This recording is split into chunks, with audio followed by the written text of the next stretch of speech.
Siyempre, naisip na naman natin yung sagutan namin ni Fiscal EJ tungkol dun sa anti-road rage bill ng mga tulfos, kung saan siya ay nagkaroon ng ad hoc rescue or in other words, imbento na hanggang ngayon hindi niya pa rin sinasagot. Pati rin yung sa reckless driving, hindi niya rin sinasagot. Ngayon, nagkaroon na debate. Lahat-lahat, sabi niya, wag na daw pag-usapan. Yung sa Bangayan case, hindi niya pa rin sinasagot. Kahit sinagot na. Oh. Sige lang. Ano ba okay lang. yun? Fiscal EJ, di ba sinabi mo, ang purpose mo dito sa internet ay magturo ng batas. Payo ko lang Bakit sa'yo. ayaw mong Payo ko lang sa'yo ha, Fiscal EJ. Huwag mo nang patulan itong kahul na to. Natural. Bitter to kasi. Ngayon, ano siya, sobrang bitter niya kay Fiscal EJ. Sobrang bitter niya. Talo kasi siya eh. Kaya Fiscal EJ, don't stoop down sa kanyang level ha. Don't. Wag kang bababa sa level niya. Panalo ka na eh. You're the winner. Pag bumaba ka sa level niya, wala. Wag mong papatulan. Kasi ito, umiiyak na lang to. This is a form of... Tignan mo, itsura pa lang, oh. Paiyak na yan, eh.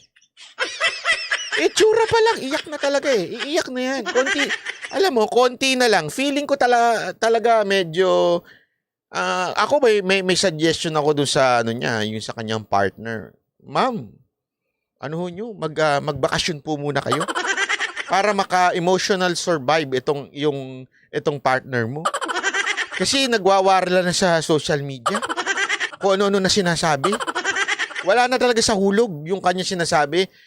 Halatang nagme-meltdown na. Alam mo yun, nagme-meltdown na eh.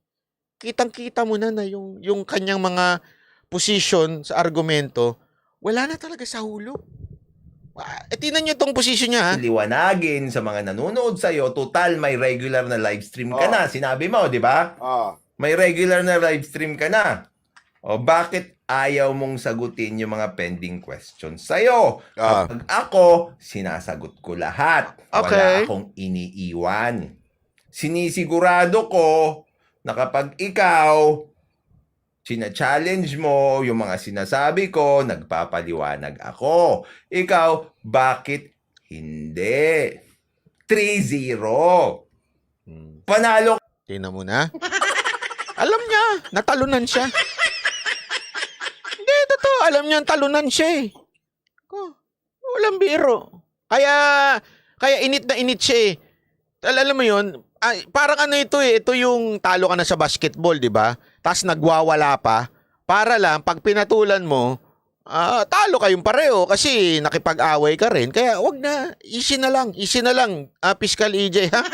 Wag na ho kayong papatol. Masyado na humababa itong tao na ito.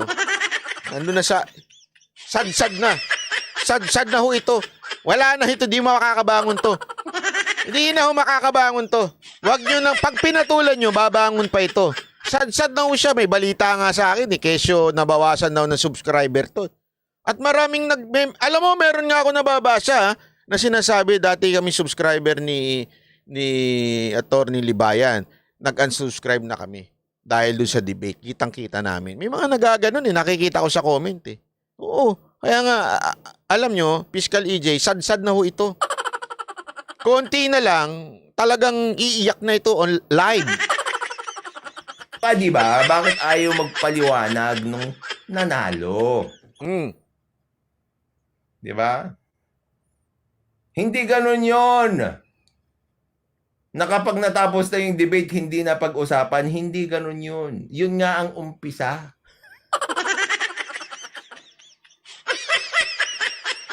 Wala na.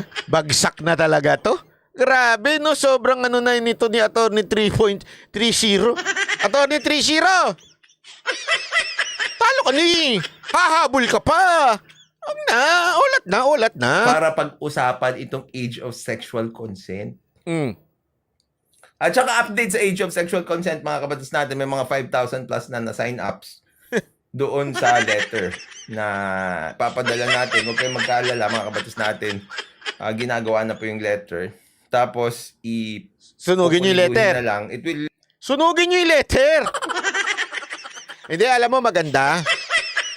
Since bilib na bilib ka naman sa sarili mo, Libayan, kumandidato ka. Sige na, please lang. Kumandidato ka. Mag-abuloy ako. Oh, 500. Oh, mag-abuloy akong 500. 500 pesos. It will go through several amendments kasi ilalabas din yun sa ating community para pwede kayong mag-input ng inyong mga gustong ilagay dun sa letter na yon and we can send it. Marami na hong marami na rin hong pinadala sa akin na interested na mga mambabatas, hindi lang po iisa. Wow! Okay? So ito, Fiscal EJ, panoorin mo ito. Oh, sir, tama na. Ang bulabugin. Sir, sino mo sisingit ka pa? Tingnan niyo yung punto niya dito, ha? Tingnan ninyo. Alam mo, kaya ako i-discuss to? Kasi ito ang simbolo ng maling citizen ng Pilipinas.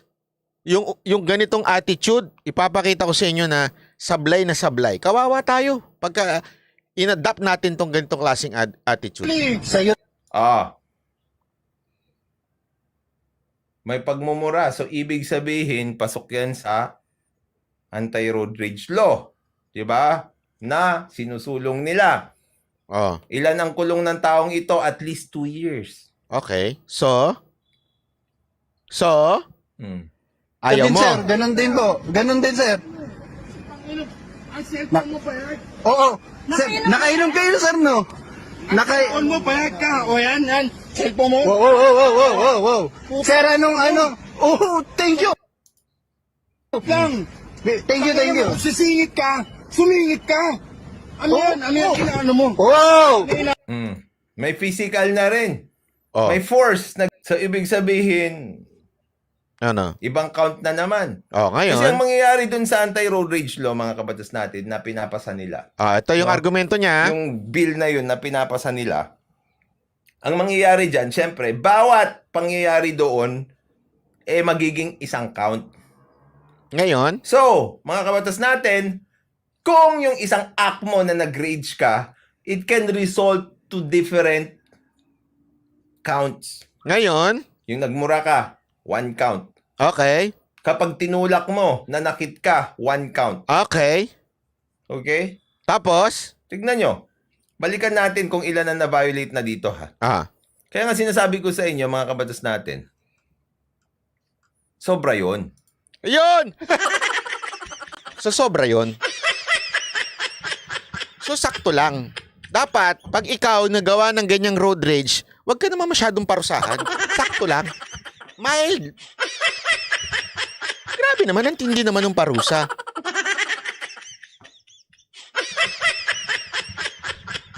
Eto ha, alam mo kung bakit katarantaduhan ito? Para ito yung mga nagrereklamo doon sa bakit naman na mahal ng penalty ng pagpasok sa bus lane? Bakit naman 1,000? Di ba pwedeng gawin 200 na lang yan para ka-affordable? Paano kami magbabusway kung hindi na namin afford yan? Hindi, isipin nyo yan ha. That's the purpose of the law. Matakot yung tao na gawin yung dapat niyang gawin. Ay, oh my gali, abogado ito. Isipin mo yun ha. Yun yung sobra naman yan. Sobra naman yung batas na yan. Bakit naman masyado? Anong gusto mo? Light?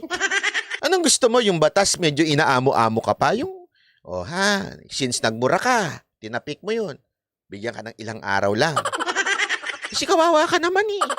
Kawawa ka naman. Hindi, naintindihan. Isipin mo kung ito isang senador. Wala na talagang pag-asa ang bayan natin. Kaya naiirita ako sa mga nagsasabing, anti-poor batas na yan sa karsada. Kasi yung ano na yan, hindi affordable. Ano ba po? Tanungin nga kita, ano bang purpose ng batas? Para ma-afford ng tao? Hindi, doon sa mga nagsasabing anti-poor ha. At ikaw naman, Libayan, anong purpose mo sa batas? Para yung kaya lang, yung sakto lang, huwag naman masyado, yung sakto lang. Yung kayang gawin lang at kayang pagbayaran lang. Yun ba? Yung ba ang purpose ng batas? Hindi yun makatarungan. Hindi na makatarungan yun. Sa ibang lengguwahe, anti-poor yun.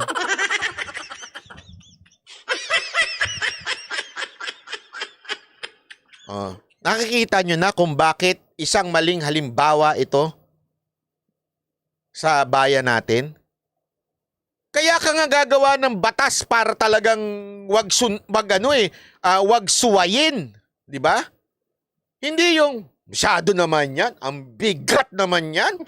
Hindi naman makatarungan 'yan. Ano ba gusto mo sa batas? Hindi, pakisagot ako Libaya, anong gusto mo sa batas? Yung madali lang pagbayaran. 'Di ba? Yan ang problema kasi pag ipinupolitika mo yung argumento mo. Bakit? Kasi galit ka na si Tulfo ang nagpapasa niyan. Kinokontra mo lang kasi yung batas because it's Tulfo. Ay, sorry.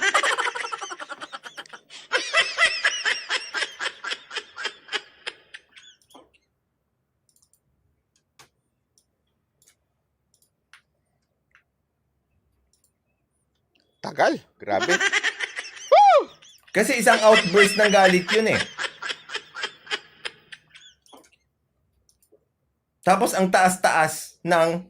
Ay, sandali, maling... Ang taas-taas ng penalty. Buti naman kung hindi ganun kataas yung penalty. Di okay. Diba? Pero ang problema dito, isang outburst ng anger mo, ang dami-daming... Ito. Oh, tama nga naman. Masyado naman yan. Masyado naman yung batas na yan. Masyado naman. Okay. Wala na. Wala nang magagalit niyan. Wala na magro-road rage niyan. Siya na rin ang sumagot dun sa tanong niya eh. Dahil sa tindi ng parusa, wala na. Wala na magagalit. While gesturing. Di nag-while gesturing siya, di ba? Oh. Isang count. Oh, tapos? Cursing. Oh. Or using bad language or any form of verbal insults. Oh. While gesturing, yung duro-duro niya, isang count na yon. Okay. Cursing, bad language, 2 counts na siya. Any physical attack at another or an attempt thereof, nung ginanon niya, 3 na, mga kabatas natin. Number 6, any use of force against a person, 4 na. 4 counts na siya ng road rage. Any kinds of threat or intimidation, pasok din. Reckless driving, pasok din kasi ginanon niya, di ba? So mga kabatas natin, Ano? yung iisang act na yon na ginawa nung taong yon, mapaparusaan siya ng 1, 2, 3, 4, 5, 6. Depende pa kung ilang siya beses nagmura. Depende pa kung ilang beses siya nanakit. Or if it is a continuing act. Di ba? So, ngayon, ang tanong kasi dyan, ma-absorb ba yung mga yan? Yun yung mga kailangang ipaliwanag.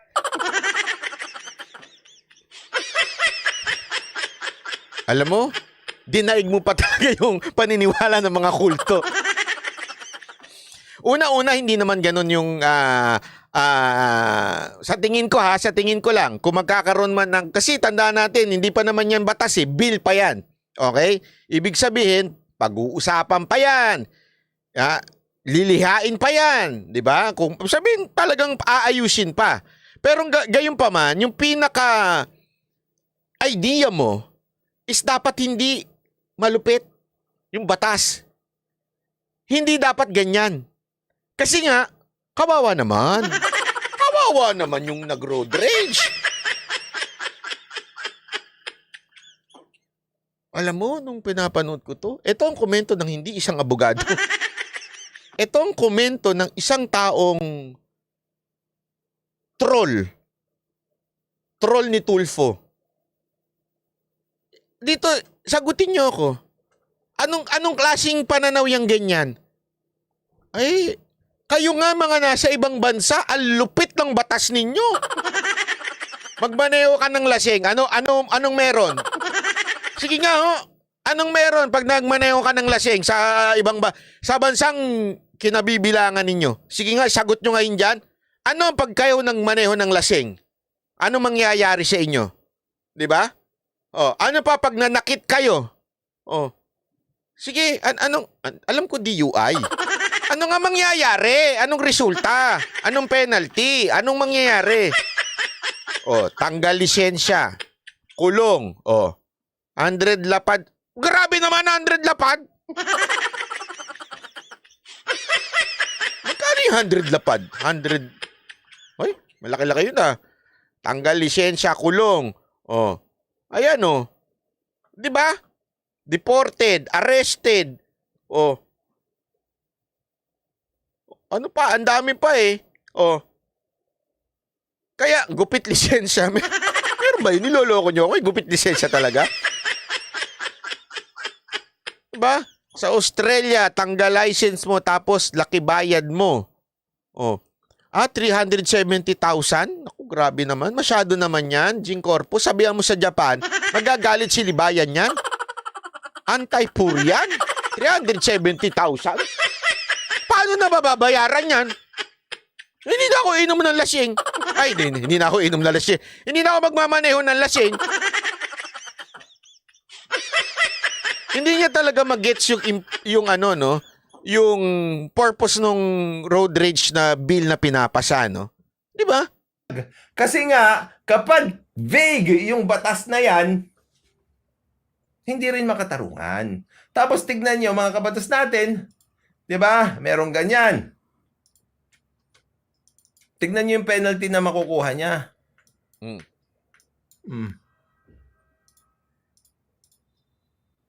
Ilang counts na yon? Lahat, mga kabatas natin, nang pinaparusahan doon sa road rage law na yon na pinapasa nila, ginawa. Di ba? So, mga kabatas natin, no injury or death occurred, 1 year. Physical injuries, regardless of degree, 2 years. So, ilan yon? Bibilangin yon. Patong-patong na yung kaso mo. At least 4 years ka na. Pag naka 2 years ka pa, tapos nagawa mo lahat yon, na videohan ka, sa tingin mo ba makatarungan naman na yung iisang burst or outburst of anger mo, makukulong ka ng 6 na taon? Diba? So ano na mangyayari, Atty. Libayan? O sige, sagot. Ikaw sumagot ng katanungan mong wala sa hulog. Ano mangyayari because of that? O sige, ayaw mo sumagot. Siyempre, video ka. Hindi ka makakasagot. Di ba? Kayo mga kababayan, 6 na taon kayo makukulong daw dahil sa ginawa nun. Tanungin ko kayo, anong gagawin ninyo? Sige nga. Sige, sagot. Dahil ganon, 6 na taon kayo makukulong, di ba? Oh. Ano ang mangyayari sa inyo? Mag-iinit pa ba ulo ninyo? Oh, sabi nito, actually, sinasabi nga ni Kirsten Tibay, okay, sinabi niya, wait lang, basahin natin yung sinabi niya. Ito kasi hindi ako sure eh. Mali, concurrent ang time serve mo sa kulungan, 2 years ang another 2 years. Okay, so, bali 2 years lang. Sige, akin nga, even yan ay pag-uusapan pa, ayusin pa yan, okay? Kasi nga bill pa lang yan. Sinasakyan ko na lang yung sinasabi ni Libayan. Sabihin na natin, sinasakyan natin yung sinasabi ni Libayan. Okay? Ano ang mangyayari?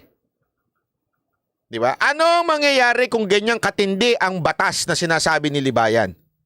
Oh. Walang iba. Kung hindi, iiwas ka na.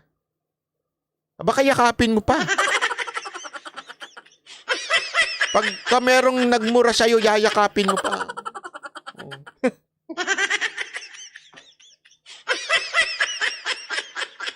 Magtitino, magbabait ang mga tao.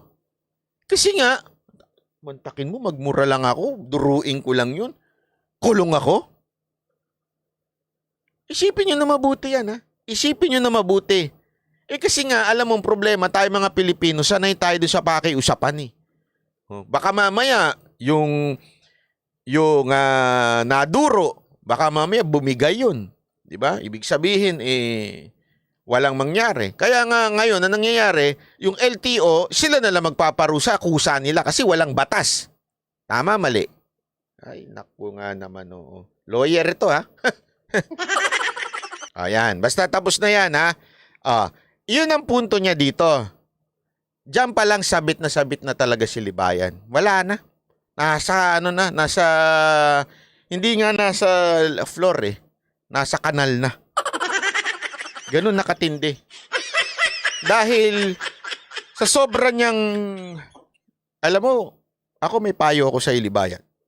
Makinig ka na mabuti, ha? Libayan, dahil sa sobrang natalo ka doon sa kaso kay Tulfo, tapos talagang sobrang sama ang loob mo kay Tulfo, lahat ng argumento mo mali na, di ba? Bagsak na. Tapos natalo ka pa kay Fiscal EJ.